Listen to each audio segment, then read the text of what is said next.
And a lot of the songs are sort of musing about the different places that I lived, the places I've moved to. And the overall idea behind calling it a House of Ghosts is that I kind of discovered wherever it is that you move to, because I moved out of state for a while, and I've lived in different cities, different houses, all of that.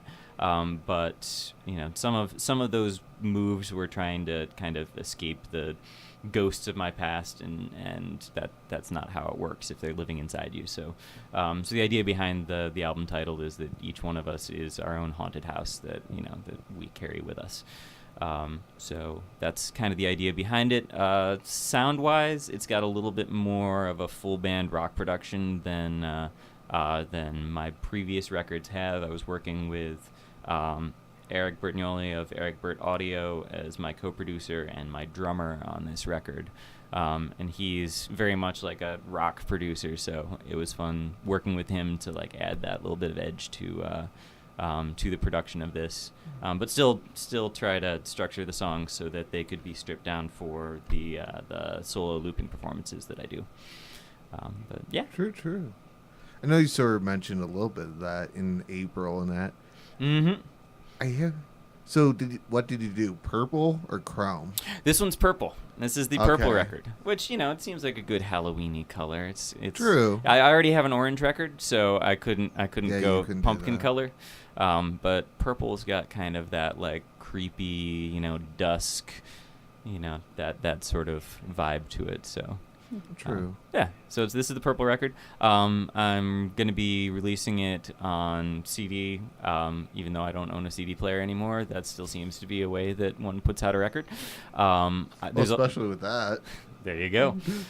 Those should be showing up within about 5 days. I'll have a big old box of those CDs. I'm going to be also doing a vinyl release for this one, although those will not be ready until later this year or early next year, because vinyl is so popular nowadays. There's a long backlog for any production house, and I'm going locally with that to Gotta Groove Records, because the people that work there are awesome. The products they put out are awesome, and I can just drive and pick them up, as opposed to having to have them ship 500 records that weigh about 50 pounds a box somewhere elsewhere in the US. Yeah, that would add up. Yeah, pretty exactly. darn quick. Exactly. Whereas I can just toss them in the back of my car and drive home. And just a little time, a little gas money. that clattering noise was my phone falling on the floor, but it's fine. No need to worry about that. And I'm also going to be releasing a 3D printed version of the record. So Oh, how does that work? we'll find out. So the idea. It sounds cool, though. Thank you. The idea behind this is off of my website, michaelmcfarlandmusic.com.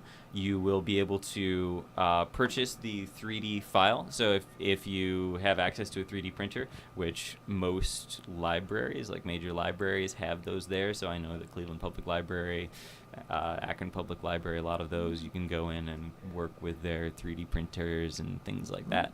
Okay. So you purchase the file, and it will print out these 4 pieces that will all interlock to That's form. That's a thing now? Oh my God, do I feel old? Now we know what we have to do. Go down to the Hive and try now this. we can just go down to the Hive and get the freaking vinyl. So, wow. But the 4 pieces will interlock to form the house that's on the cover of the album. And then they also, on the bottom of that 3D model of the house that's on the album cover, there will be an inset QR code that comes together when you put the 4 pieces together that you can then scan with your phone, and it'll get you a download of the record. So yeah, that is so intricate and so cool. Was that your idea to do that, or did you get that from someone else? So I don't think anyone's done that before. The idea, I believe, came from a discussion with my friend Gilligan from Lake Erie Illusions and a friend of his whose name has escaped me, and so I apologize to her. But the phrase 3D printed album came up, and the question was, what would that look like? And so I started rolling that around, and this is where I landed. So. Oh, that Lego thing. I never took a picture and sent that to you, too. Oh, darn it. You actually built something with the... Yes. So I previously released... Oops. My last record I released in Lego format. I did a limited run Lego release of that one, which was a box of randomly selected gray Legos, because it was my gray album. I color code all my albums because I forget the names of them on stage, and apparently I ignore the colorblind segment of the populace when doing so. But this was the gray album, which I guess that works if you happen to be colorblind. And so yeah, it was called We Are the Architects, and I thought, what better way to drive home the point of a record that's all about trying to maintain the creativity that we all start out with, than saying, here's a box of Legos, here's some music, build something. There was no specific thing that was supposed to be made out of those Legos, so it had to be your own creativity that determined what came out of it. So I did a limited run of 50 of those, and so did Legos. Now I'm doing 3D printing. Where do I go from here? I know, you're sort of really upping yourself to that point of what's the next really crafty, out of the ordinary idea now. Erector sets. Ooh, I reference erector sets in the title track of We Are the Architects, so that's not a bad idea. There you go. So you gave yourself that idea. I did. So yeah, I'll have to figure out what the one after this is, but I haven't even started writing that record, so I've got some time. Yeah. I'm actually Now you have to gonna bounce around. I have to be back in half an hour. Have fun. All right. Farewell. Yeah, I've Mike got is duties exiting to the attend studio. to. I remember his name because his name is my name too. It's very Yeah, easy to true. remember. Yeah, we actually have like But my 4 name is not John Jacob Jingleheimer Smith. Oh. That was But his- very clever for His your name outro. is my name too. My name is not John Jacob Jingleheimer Schmidt. Signing off. But yeah, I'm going to actually have to take a step at that. All right. Well, I'll have to actually get it ready in time for the release then. It's mostly done. I just need to do some test prints of the 3D printed version. The model is all complete in the computer, but the actual like physical printing out, sliding it together, and scanning the QR code, I still have to go through the final test process of doing all that. But I'm pretty sure it'll come together. More than likely. Well, it's a puzzle piece, so Exactly. hopefully. Exactly. I've got the dovetails set up so that they should slide together and lock together nicely. So Very cool. In theory, it all works. In practice, we'll find out. I'll love to see. Well, Yeah. in talking about your album, let's Mhm. maybe talk about some of the music you're going to be playing for us today. Okay. I guess which would you like to start with, live performance or the song we have queued up? I'll do a live performance to start with. So this is going to be track 3 off of the record. And I mentioned that one of the things that Eric, my co-producer, and I focused on was making sure that the songs could scale back to my solo performances. So this is one of those that on the record it's got this big full band feel to it, but I'm gonna put this together with some beatboxing and some percussion on my guitar and a loop pedal. So let's see how this goes. This is called Fresh Out of Love Songs.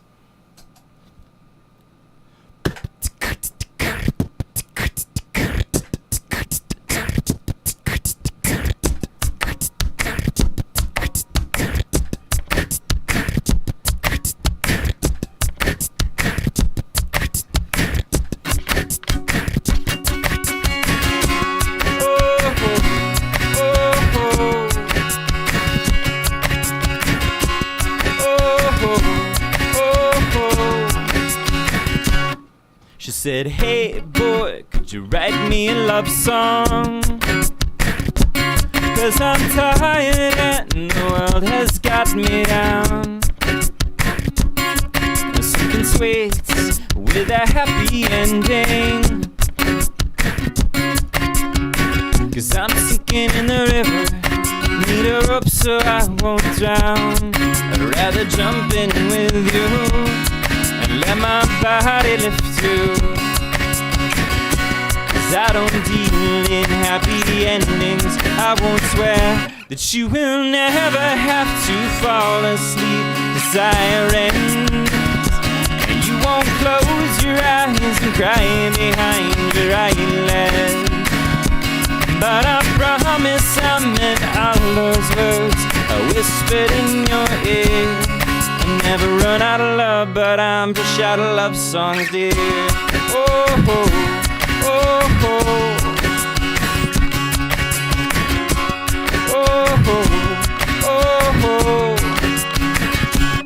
Well, happy endings are just in stories. 'Cause real life, it doesn't work that way. Where you kiss and it fades to credits. But I will work for it every day. And I'll walk beside you. No one will work like I do. And there's no ending to this story. I won't swear that you will never have to fall asleep, siren. And you won't close your eyes and cry behind your eyelid. But I promise I meant all those words I whispered in your ear. I never run out of love, but I'm just out of love songs. Hero, hero, me, oh my. Another chorus passed me by. Sounds of light and lullabies. You and me, 'cause you and I will never have to fall asleep to sirens. And you won't close your eyes and cry behind your eyelids. But I promise I meant all those words I whispered in your ear. I never run out of love, but I'm fresh out of love song. Never have to fall asleep to sirens. And you won't close your eyes and cry behind your eyelids. But I promise I meant all those words I whispered in your ear. I'll never run out of love, but I'm fresh out of love song. Never have to fall asleep to sirens. And you won't close your eyes and cry behind your eyelids. But I promise I meant all those words I whispered in your ear. Never run out of love, but I'm fresh out of love song. Never have to fall asleep, sirens. And you won't close your eyes and cry behind your eyelids. But I promise I meant all those words I whispered in your ear. Never run out of love, but I'm fresh out of love song. Never have to fall asleep, sirens. You won't close your eyes and cry behind your eyelids. But I promise I meant all those words I whispered in your ear. Never run out of love, but I'm fresh out of love song. Never have to fall asleep, sirens. You won't close your eyes and cry behind your eyelids. But I promise I meant all those words I whispered in your ear. Never run out of love, but I won't swear that you will never have to fall asleep, siren. And you won't close your eyes and cry behind your eyelids. But I promise I meant all those words I whispered in your ear. Never run out of love, but I'm fresh out of love songs, dear. Oh, oh, oh, oh. I'm fresh out of love songs, dear. Oh, oh, oh, oh. I'm fresh out of love songs, dear. Wow. Yeah. Like, wow. Thank you. That was really good. And It I'm not definitely- even exaggerating. I appreciate that. Thank you so much. Oh, it lived up to the hype because you had what? A video out of that promoting that. Mm-hmm. Yeah. What, So 30 seconds or so? so Definitely lived up to the hype. Thank you. So yeah, that one. So I did this series of 4 4 videos that were kind of a simulation in a closed setting of what I do live with all the looping. So for those of you out there listening, all of the sounds you heard I was creating here in studio using either beatboxing or my guitar or other percussive things that I can do in here, and it was all done using a loop pedal that I can layer all those different pieces on. So none of that was pre-recorded. And I did a series called Almost Like Live that you can look up on YouTube. So Michael McFarland, Almost Like Live, of me doing 4 songs, all of them off of this upcoming record, in that same live looping style. So Awesome. So, how about you try like going through like how you created that song, or like what went into that, what gave you like the inspiration for the lyrics and stuff like that? So that song, I actually I remember the exact spot that I was when the idea for that one came together. So I was playing a show. I lived in North Carolina for about 3 years, and I was playing a show about an hour south of Asheville, North Carolina, which is where I lived. And outdoor show on a patio, nice crowd of people in there. And there was one couple that was in the audience that they were on their honeymoon. And I write a lot of songs that are about relationships and, often the fallout and recovery from relationships. The husband from the newly married couple was like, "Hey, do you have any love songs that you could play?" And I was thinking about it. I was like, I don't think I actually do. I think I played a cover song for them that is genuinely like a straight up love song. I think it was an Eric Clapton song, "Wonderful Tonight," and so that satisfied them. But I went home and I was like, huh. I don't have any love songs. I should write a song about not writing love songs, which is what I did, and that's where that one came from. Because a lot of, as I mentioned, a lot of my songs are about relationships and the fallout and recovery from those, and a lot of my music is in general about finding the bright spots in the darkest places in life, and so the happy parts of relationships aren't usually what I write about, but I thought I'd sort of lay out my view of being in a relationship, which is it's not that happy ending, roll credits, happily ever after. It's it's a process. It's an ongoing decision from day to day that I'm going to be invested in this, and I'm going to give this relationship all that I have. So that's where the line, "I'll never run out of love, but I'm fresh out of love songs." Because I'm not really comfortable just writing those straight up love ballads. It's never been something that's come easily to me. So yeah. So this is kind of a transitional question, but you had said a little bit before playing, or possibly after, about playing solo versus having like a backup band. Mm-hmm. Do you have a preference, or rather, like, do you think you could see this song with a backup band instead of you just like, as you were saying, you were doing like all of the sounds and all of the music yourself? So I actually do have a band that I occasionally play with. They're called the Messmakers. So Michael McFarland and the Messmakers. And the first of the 2 release parties, the one that's going to be at McFarland Manor, I will have the Messmakers backing me up. So we will be playing that specific song. It's a really different energy when I'm doing the looping work, like you heard here. There's this kind of intricate footwork and this little dance that I have to do with like enabling certain pedals, turning this channel off, turning this one on, switching it so the microphone's running through the looper to do the beatboxing and all that. When I'm playing with the Messmakers, I just get to play the songs and have fun. So it's a lot freer experience for me because I'm not tethered to these boxes on the floor that I have to keep doing things to make the music keep happening. And it also, I've got lots of trust issues, so it requires me to entrust the music to other people and let them do their part of it. And it's always fun seeing the additional pieces that bringing other musicians in lends to the songs. So the drummer for the Messmakers is Eric, who is the co-producer on this record, so he knows all the songs by heart.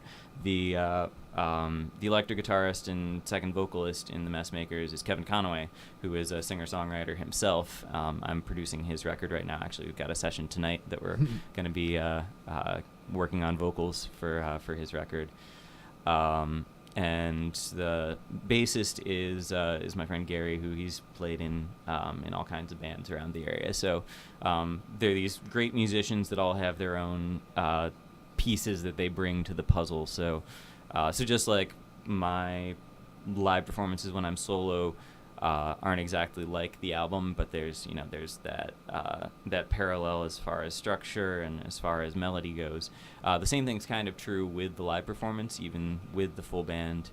It's not quite the same as on the record. So and that's something that I actually aim for, is if the live performance sounds exactly like the record, then why bother going to the show? So That's a good point. True. Yeah. So I always try to But make you're sure pretty darn close, though. Well, thank you. I appreciate You ride that. the line of it's not completely the same, but pretty darn. I want it to right be on. close enough that if people know the songs, they can sing along to them, but not so close that it's like I might as well have put on the CD. Because I've been to some concerts from big name bands that I will not mention here because I do not wish to disparage them on air and start a Twitter beef with them. But for example, the lead singer took so many liberties with timing and melody and all that it's like these were songs that I love and I wanted to sing along with, and I felt like I couldn't because it was so different from the way it was presented on the album. And so that was a negative enough experience for me. I was like, all right, I'm never going to do that. So, yeah. Yeah, you read that line. Thank pretty you. close. I appreciate that. Yeah, that's a good point. Like, at least in my personal opinion, like I always think of like when you hear, oh God, I'm gonna sound really old. When you hear like MP3s, that made me sound old. MP3s versus like listening to something live. Mhm. Like for the longest time, I could not listen to live music because I was always like, oh no, the MP3, it sounds so different. Like, how could you actually make your voice sound that different? You're terrible, whatever. And then I finally got to the point where like I switched, and it was like, well, hello, like idiot, you are listening to them live, like that's actually them right now versus auto tune and all of that. And that's that the just made me thing sound is even older. the number of studio tricks that are out there to make people that don't sound great sound phenomenal. Like I'm an audio engineer myself, and I try not to use those tricks unless it's really necessary. But they're there. You can take really subpar performances and make them sound phenomenal. So as much as possible, I try to make sure that when I'm performing live and when I'm in the studio, I make sure that I'm not recording things that I can't do in some sort of way live. So I always make sure that you won't be disappointed by comparison to the record. So It's a good rule of thumb to have. I try at least. Yeah, you Yeah. keep yourself in perspective. Mm-hmm. Absolutely. And do you said like you are producing other people's work too. Right. Do you use that same philosophy with them, or does it change varying on like what artist you are? It really depends on the artist. So, so Kevin's record, he wanted really big production on it. Like he was looking. Kevin is a fan of a lot of prog bands, like progressive rock bands, and bands that just have layers and layers and layers and a whole lot of stuff in there. And while all of these songs he can play, with just his acoustic guitar, and he does some of the same kind of looping work that I do. In the studio, we wanted to give it that huge, massive produced sound. And so we have layers and layers of harmonies and gang vocals and, 5 different guitars going all at once. So while the way his record scales for live performance is very different from mine, we still started out with the core song, and that's when I'm producing other artists. For me, it's all about the song and making sure that comes across, because my opinion is a well-written song can be performed in any number of styles and it's still going to communicate. Bob Dylan is a perfect example of that. Like, he's an amazing songwriter that so many people have covered his songs, and they've taken on such a different life with the different ways they've been performed. Rarely were they performed in the same style as Bob Dylan himself. So it all starts out with the song and making sure that comes across in the best way possible. In the case of another artist that I produced recently, Micah, who he released his record about 2 months ago, we were going for something that was very, very similar to his live show. So he performs with just guitar and a stomp box.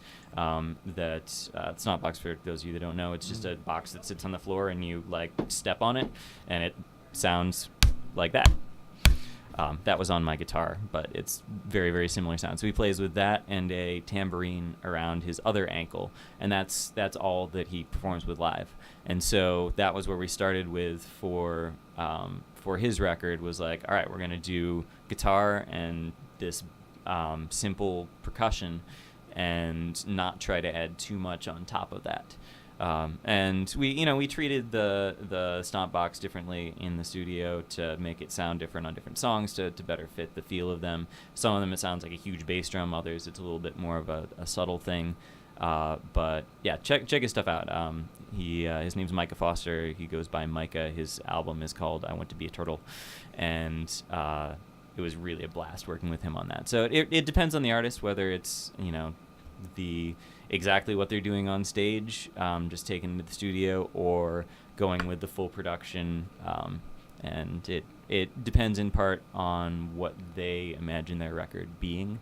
And so it's fun having that full variety of production styles. Yeah. That's you were saying like he had the tambourine on one foot and the stomp box on the other. I'm gonna throw this name out there. What's the name? Shaky Graves. Do you know who that is? I do. Sounds a lot like the video for Late July. Right. Like what he does. Right. Yes, that same kind of thing. Yeah. So, very cool. and Micah's music is really cool. He's originally more of a bassist and drummer than a guitarist, and very influenced by Primus and Les Claypool's performance and also by Tom Waits. So you take that sort of style and you put it on acoustic guitar, and he does this really percussive, playing acoustic almost like a bass player would, and then has these really interesting little songs that are sort of intimate portraits of different situations, and it's a really cool approach to songwriting that's so worlds apart from what I do. I loved working with him on that record just because it pushed me out of my comfort zone and gave me the opportunity to work with music that's really, really different from mine. Very cool. So, do you have something to say? Hmm? Did you have something to say? No, I didn't want to short you off. I was just transitioning. Okay. But if you would like to say something, by all means. Okay, I got it. You're fired. Okay. Gotta pull out the Tim out. Somebody had to get fired before this show was over. Yeah. I'm glad it wasn't me this time. Remember, I impersonate Tim. That's true. That's true. I don't And think he Tim, fires you're- everyone. I don't You're think being Tim, a little quiet for Tim right now. I don't I think know. Tim's ever No fired offense. me. I feel a little bit slighted that I've never been fired by Tim. Did he give you a pink slip before? No, I've never gotten a pink Damn. slip. Yeah. Well, Wow. Tim, if you're He's really hearing this, you're lacking going to have on to that. step up your game now because Tim, I thought we had something special. What's Yeah. going on, man? you're offending the guest. Come on. And we lost Jeremiah. Oh my god, it's funny. It's horribly funny. I appreciate that. Well, thank you. See, Tim, this is what you're missing. You're not even hearing all this probably. But all right. Anyways, in transitioning to what I was going to say, the song that we're going to play off the computer, "The Last Sunset," you want to talk a little bit about that? So this is another song about a relationship ending. I have a lot of those, but this was a time-limited relationship from the beginning. It was when I was in college still, and it was someone that I'd known when I was high school age that had gone out of town to go to school, and we reconnected over the summer. But we both knew that neither of us was in the market for a long-distance relationship, and so this was sort of the written, years and years after the fact, but sort of looking back at that time and what a relationship looks like when you know that it's got an ending point. So this is The Last Sunset. All right.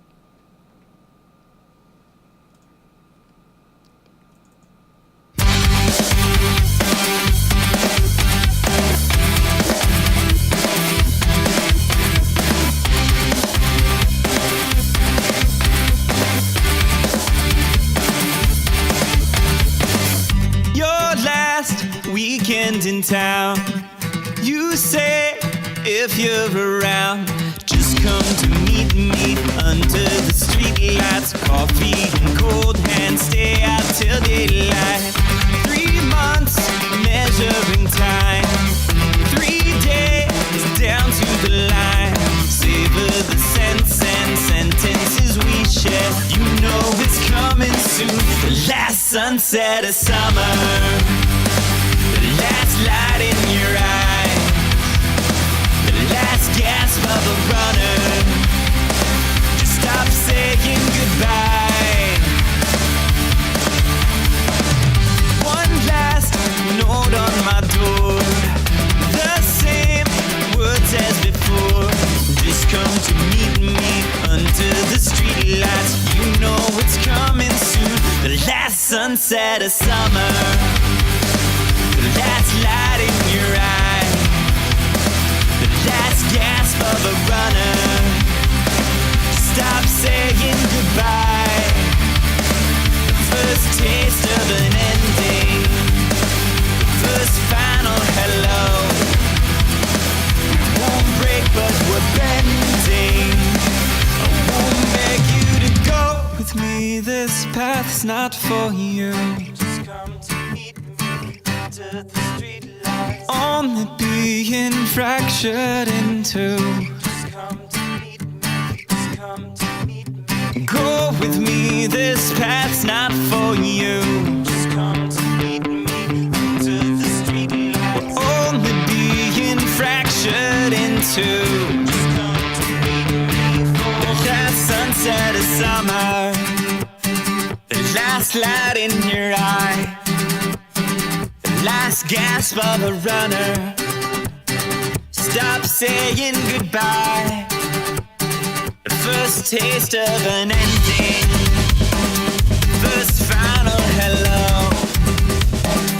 Won't break but we're bending. I won't beg you to go.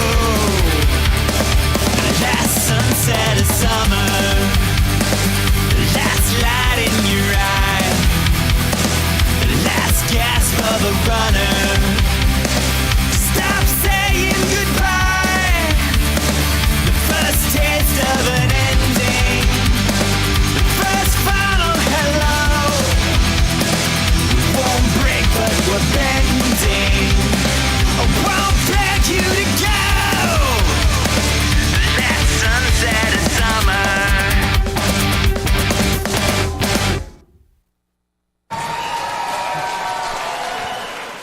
Yeah, there's a big crowd in here. I know. In such a small room, a big crowd like that. It explains why it's so warm in here. Yeah. Pack so many people in. Well, after the summer and that, getting newborn and that, with a little more space. And it finally feels like not summer. So, today is the very first day that it's like, we might actually have made it to fall. And I don't have air conditioning in my house, so. Me either. So I feel that. Yep. Or in my car. The AC in my car died about 5 years ago.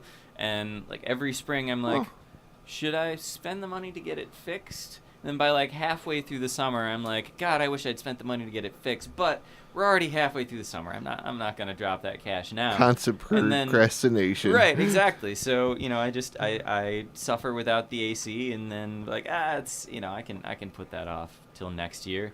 I'll do it next spring, and then eventually my car is just going to die before I get around to it, and, How old is it? So it is, I bought it in 2007. I bought it new, and eventually, it's going to be near that time. Yeah, I've put over 200,000 miles on it, so I've definitely gotten my money's worth, but, it's not really worth the investment. Right, the question is, how long will this thing keep on running? Because it's a Scion XB. It's shaped like a toaster, which means that it fits a whole lot of gear in the back of it, and there's also space for me to sleep in the back if I'm on tour. So that's something. But I was talking to my mechanic, and like, oh yeah, we see these come in with over 300,000 miles on them. So they're the body's gonna wear out before the engine does if I keep taking care of it, apparently. So so there's still that calculus of like, all right, does it make sense this year to pay for the AC? The main reason I did not in 2018 was it needed a new clutch. So so I spent the money that I might have spent getting the AC working on actually being able to have the car move forward, which just a little important. Seemed like a useful thing, but maybe next year. But you could always drive backwards. That's true. It's just way difficult. It's I could just swap around the way the lights work. Just put the headlights on the back of the car. I think I saw that in a Mr. Bean movie. I think it would work just fine. See, he got it. That's where I was going with it. Testing your knowledge, man. There you go. So, you have any certain questions? Not early? Okay. But I had to say one thing. What's that? What inspired the whole Manor show? So I happen to own a big stupid Victorian house, so if you own a big stupid Victorian house, you might as well do things there. So I've in the past I'd hosted murder mystery parties, and so there was a house show venue called the Dingy Basement Garden that my friends Ryan Manty and Michelle Gaw put together those shows. And Ryan moved away towards the beginning of this year, and so those shows have been just a really great experience as far as the community that had come together around them, and just the environment that Ryan and Michelle had managed to create, and I really missed having that in the Cleveland music scene. And Cassie and Mikey and Amanda and I were not trying to recreate what the Dingy was, because that was its own thing, and it was wonderful, and we don't want to just rip that off, but a little bit of the spirit of of those shows and the reason they were done and the way they were approached, we were trying to bring to it, and it's been a really cool experience so far. Opening up my house to allow all this creativity to flow through it. It's been really humbling seeing the amazing musicians that have performed there, and I love having the opportunity to bring people together, and we've been raising money for charity and like showcasing visual artists and all this. So it's been this really cool, all-encompassing arts showcase that's been really cool to be part of. Nice. And I get to play this month, so I would hope. I mean, I know you probably had to argue a lot with that headmaster of it. He's tough on me as far as that goes. But I mean, the whole idea behind hosting these shows was not to give me an outlet to perform all the time. It was really to that moment. Right. Exactly. But every once in a while, I love to have the opportunity to get up there, and again, Halloween show for a record called House of Ghosts seemed to make sense. The Halloween show we'd already planned before it was brought to my attention that hey, it might make sense to release House of Ghosts on Halloween, and so I spoke with Cassie and Mike. I was like, would you mind if I played that one? Like, of course not. So yeah. Oh, especially when she was here in April. She doesn't seem like the person would put, yeah. Right. She's... Yeah, your own stuff and that really... Yeah, that does make sense. Yep. Just a little. Yep. So yeah, Cassie and Mike are great. I love working with them, and Amanda's been doing all the coordination with the charities and working a lot with the artists and things like that. So that's been really neat. Valid. Very valid. Yeah. So I gotta be this person. Be that person. 5 or 10 new songs. Uh-huh. So top 3. Top 3 off of this record. Off of this record. My favorites. The closing track, which is called "Starting to Believe," is one of my absolute favorite songs that I've ever written. That's one that I haven't performed that much because it's a very personal song to me as far as the lyrics go, and it's one that getting through on stage can be a little bit difficult. So I'm working my way up to playing that one live very much. So that Okay. song, the one that I played live, Fresh Out of Love Songs, I'm a big fan of that one. And the song A Work in Progress, which if you'd like, I could do that one live for you. Could do so that. those are probably, right now, those are my top 3. I've noticed in the past that, like, a year after I release a record, because I usually, once I put the record out, I don't listen to it anymore. Like, I've listened to it thousands of times before it gets released. Once it's out there, I'm like, I never want to hear these songs again. I know I'm going to be playing them live, but I've spent enough time with the recordings. So I'll usually revisit the record about a year later, and I always discover things that I didn't realize that I liked about the songs, that they sort of pop out to me differently. So ask me that question The again. mini in a year. vacation. Exactly. No harm in that. I get it. Yeah. It's nice to have that little separation from what you've created, so you can look at it a little bit more objectively. Because when you're so immersed in it, it's a forest for the trees kind of thing, where it's hard to really make an objective assessment. But right now, those would be my top 3, which are Fresh Out of Love Songs, A Work in Progress, and Starting to Believe. Very fair. Yep. Okay, I've got a question. Yes. Question so me. then, what are your favorite 3 songs from the last album you revisited, and how had they changed? Oh, okay. So the last one that I really revisited was my "We're the Architects" album, and so it was a 6-song EP, and there was one song that I really hadn't played live much off of that. It's called "Jetpack Heart," and I'm not sure why I hadn't played live. It's a little more complicated to play. There's a lot of quick changes that happen in it. And more than any of the others, there was work done in studio to help bring contrast between the different parts of the song. And revisiting that one, I had sort of fallen out of love with that song in the process of recording it, and debated whether it should go on the record. And coming back to it, I really, really like that one now in a way that I hadn't before. Same thing with the song "Upside Down," except that one, I had kind of tired of it until I played it with a full band, and having the full band version of that really, there was something about that brought out a different aspect to the song, a different energy that made me fall in love with that one again. Because usually when I'm first writing a song, I'm like, oh, this is the best thing I've ever written. By the time I get done recording the song, I'm like, I hate this so much. And then, like I said, a year later, I'll come back to it and be like, you know what? That's pretty okay. So I end up somewhere on the upper end of appreciation. So there's the whole wide range of Feelings. Yep. Exactly. The love-hate relationship with your own stuff. Running the gamut of emotions when it comes to my own music.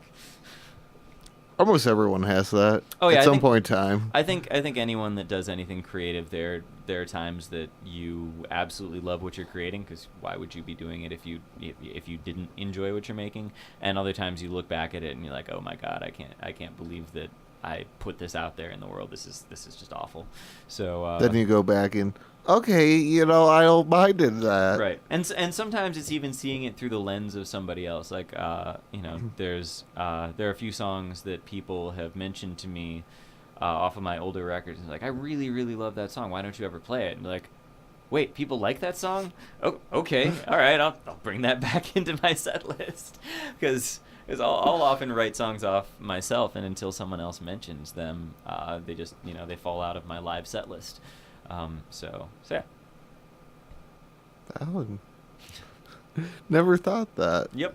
Yep. So I guess the upshot of that is, if there are musicians that you love their music, tell them which songs you love, because they might not realize that other people like those. And if you want to hear them live, let them know that those are the ones that you appreciate, because oftentimes they're different from the ones that the musicians themselves think are the good tracks off the record. Yeah, self-judging. Yeah, Yep. I got you. Absolutely. Could be the worst thing. Every once in a while. Yep. You want to do work in progress? Sure, I would be glad to. So this is there's a music video out for this one already. I did a little preview release of this, and you can actually stream this one. It's a slightly different mix than what's going to be on the record, but it's the same recording, so basically the same tracks. Just Eric put a little more love into. Not that he didn't put love into the version that's out there, but he bought some new toys and spent some more time in the studio mixing this for the final record. And but this is going to sound entirely different from either of those versions, because I'm going to do the whole live looping thing with this again. So this is a work in progress.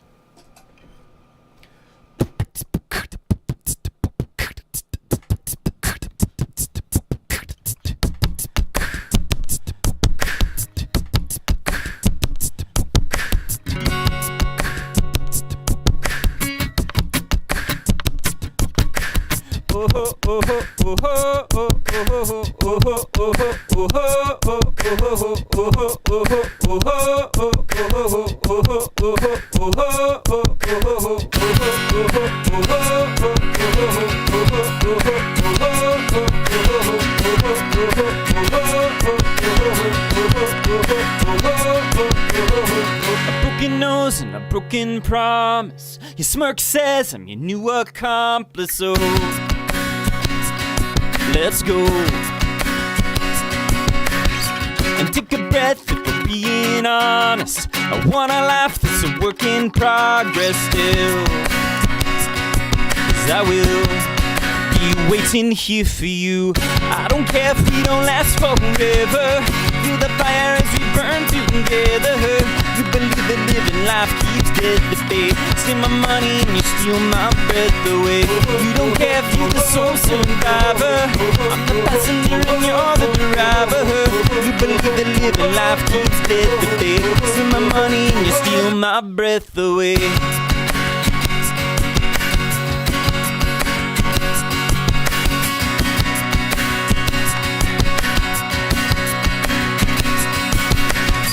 You wear your scars like a suit of armor, a bloody lip like a badge of honor. How hurts to watch it swell.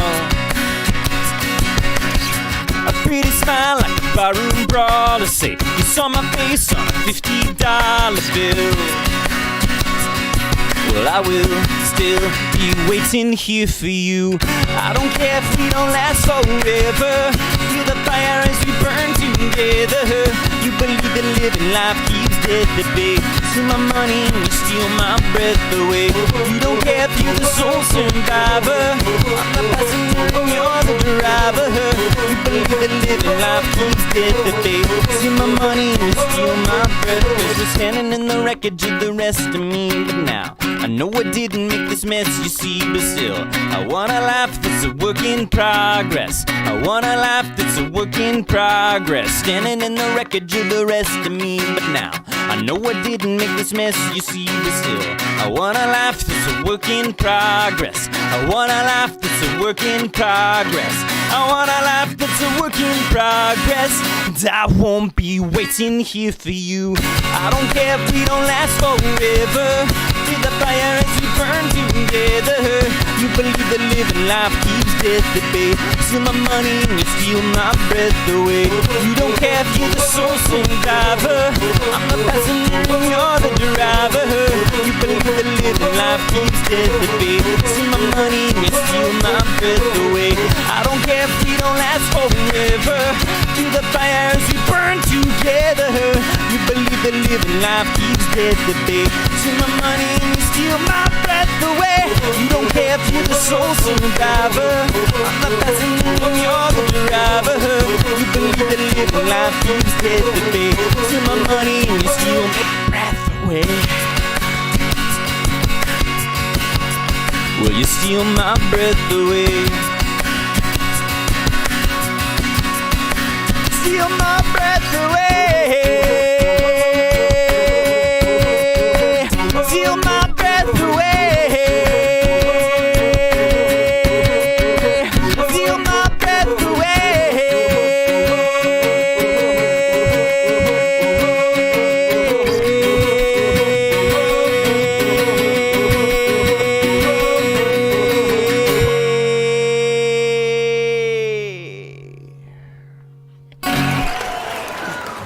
Thank you.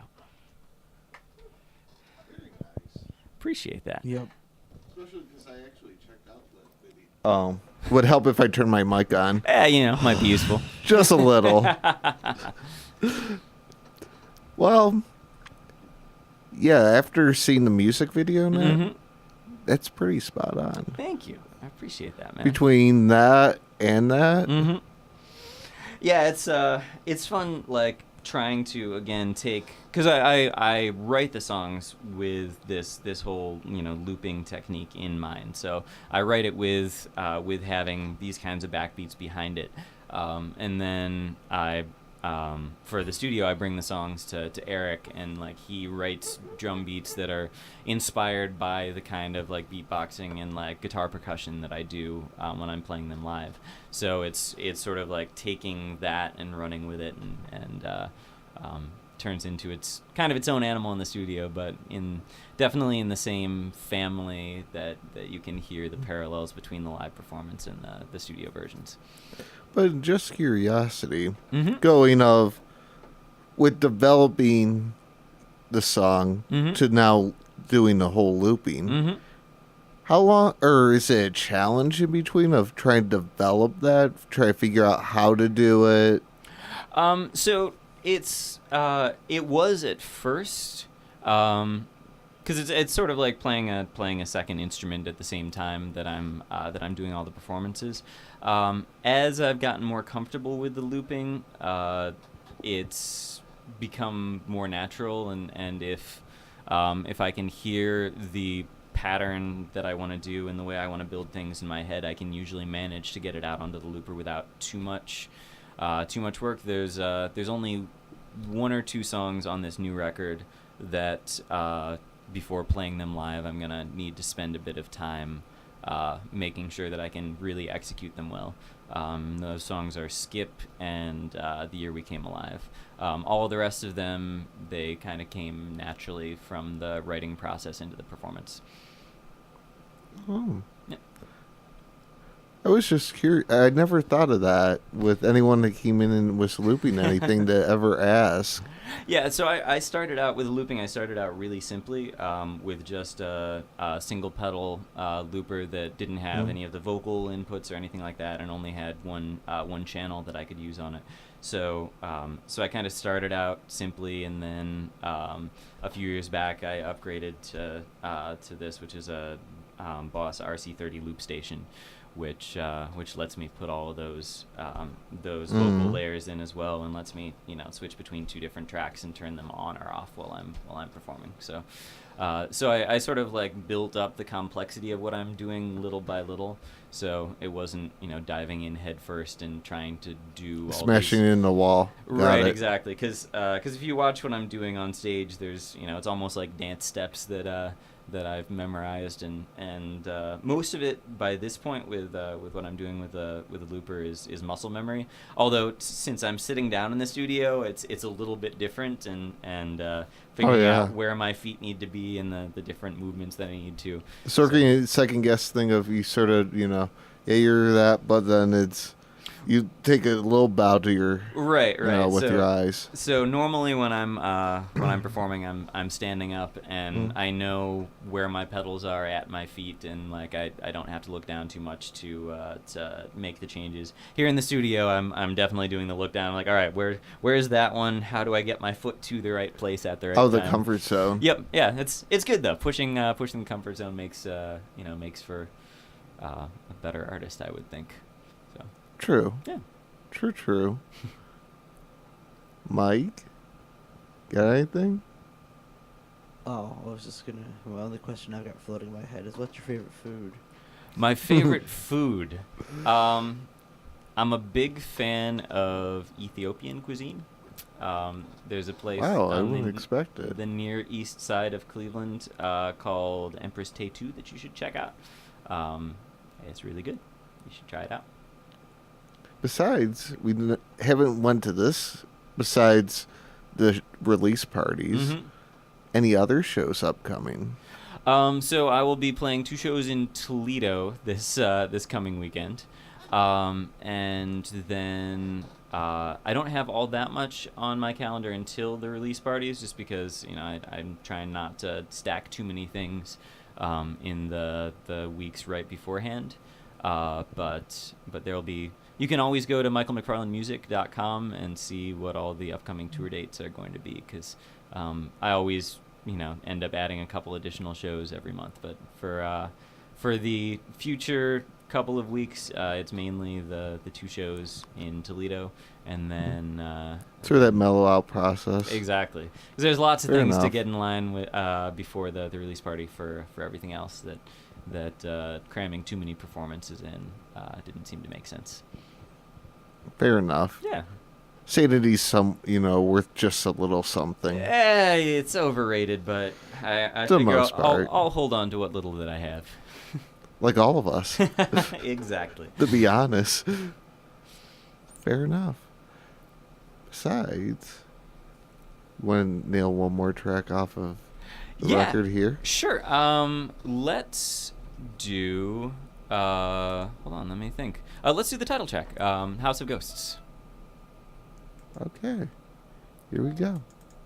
Standing in the front yard of a house filled with ghosts, nothing inside. And the dense overgrowth is creeping towards the window pane at the bedroom where I lost my name. And that's where our story ends. Curl up in the front seat, riding shotgun beside what you receipt. This is no normal driving, his tail is tucked in nervously. He looks for comfort, looks to me. He's master and his friend. You were running down this road, but there's still so far to go. So follow that line, even with no end in sight. Just because you're running doesn't mean you're running away. So take a new road, follow it home, revel and ramble, right and wrong. And just because you're running doesn't mean you're running away. Sleeping in the back room, just a mat on the floor. 26 days till I stand at your door, 'cause the road can take the strongest man and leave him low with empty hands. And tonight I can't pretend. See, we're running down this road, but there's still so far to go. So follow that line, even with no end in sight. Just because you're running doesn't mean you're running away. So take a new road, follow it home, revel and ramble, right and wrong. Just because you're running doesn't mean you're running away from everything you've known and where you've been. Away and into the unknown, start again. Away from all the shadows, chase the sun and shed your skin. But you know that at the end we're coming home. So running down this road, but there's still so far to go. But we know that at the end we're coming home. So follow that line, even with no end in sight. Just because you're running doesn't mean you're running away. So take a new road, follow it home, revel and ramble, right and wrong. Just because you're running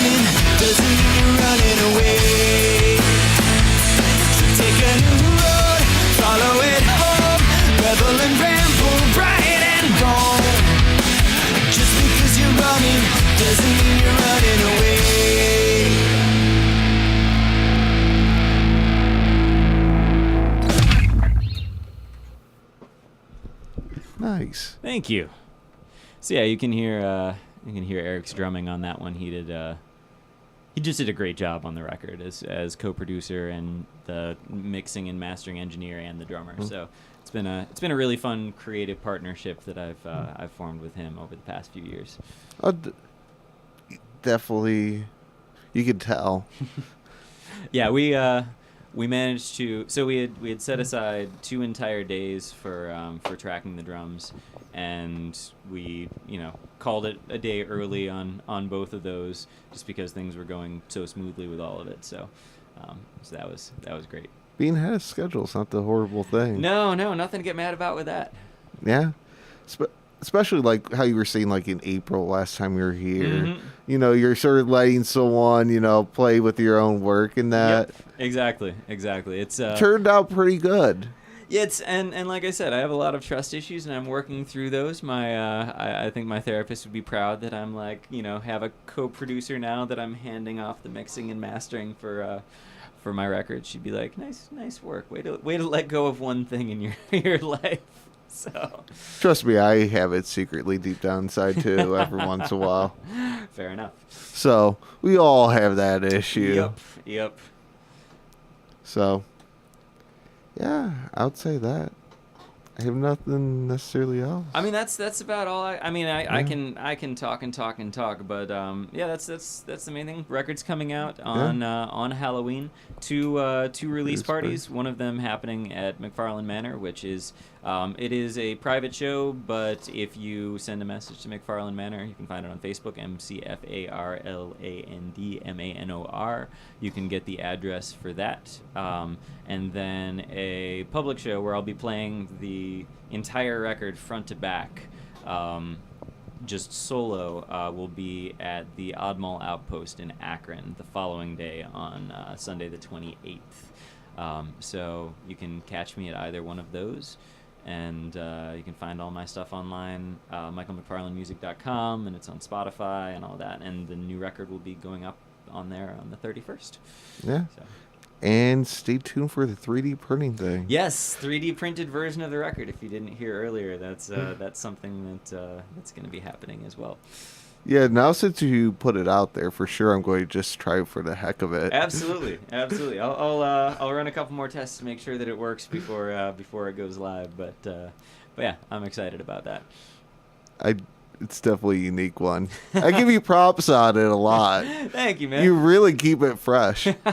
I do what I can. So that's one of the things that I think a lot about. As I mentioned, like I don't even have a working CD player anymore. My car, I started eating CDs that I put into it and like scratching them up. So I can't even play my own CDs in my own car. But I've really taken to collecting vinyl because I like having a tangible representation of the music that I love. And so I've been, with these recent releases, I've been thinking about like, okay, what can I do to put something tangible that people are going to associate with the music, to put something tangible out there. So the Lego release was one way of doing that. Same thing with this 3D printed release, is to create something physical that people will want to hold on to, that's connected to the music. Because I think that's as we've gotten more and more into streaming music, it's become this ethereal thing, which music before it became a recorded medium, that's the way it was. It was something that you didn't necessarily possess, except in your mind, in your heart, and as a performer, you would play that music. And recording kind of changed that, but there's something about the tangibility of vinyl records and of these alternate ways of presenting music that I think that there's some value to, and that I personally find value in. So I'm trying to do the same thing for my music. Very true. Yeah, that's like even back now, what, going to be 4 years in that first time seeing that you had that vinyl record. It's like it's cool, but it's, you just sort of thinking in your head, it's cool, it's definitely out there, but I didn't expect to see the big comeback that it's sort Oh, of yeah. coming. Oh yeah, vinyl has come back in a big way. Every production. I house has never backed up seen for that months. happen. Yep.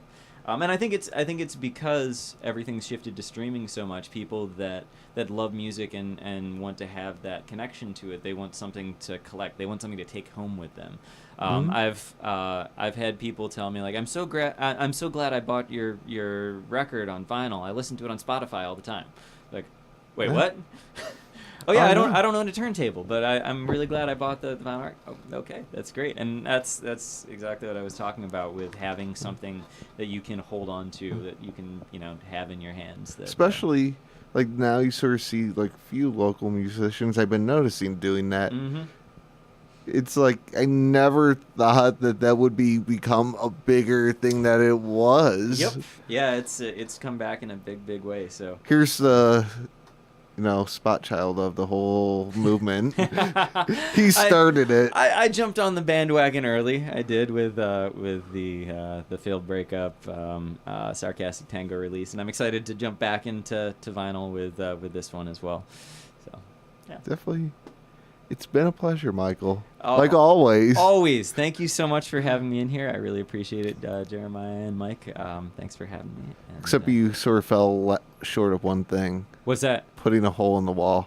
Or Yeah, something, or destroying something. Well, I was hoping to be invited back, so I know. Maybe if I'm retiring from music, then I'll wreck the studio because there won't be a reason to come back. But I don't see that happening anytime. So your equipment is safe. Nice. You're welcome.